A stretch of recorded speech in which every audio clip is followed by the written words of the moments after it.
স্বতন্ত্র প্রার্থী জনাব সালাউদ্দিন আলমগীর রাসেল এখানে উপস্থিত আছেন।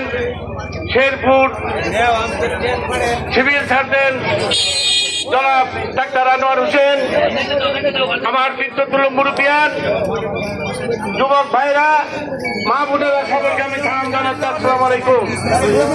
আমি এই হতেয়া কলেজে 88 সালে আগস্ট মাসে শওকত মোমেন সাধারণের সাথে এসেছিলাম। শওকত মোমেন সাধারণ বলেছিল এই হতেয়া কেন্দ্রে মাত্র 33টি ভোট পেয়েছি। 43টি ভোট পাওয়ার পরে আমি 86 সালে এমপি হয়েছি। সেই হতেয়া কলেজে আমি কলেজটি করতে চাই, এই উপলক্ষে আমাকে এখানে আনা হয়েছিল।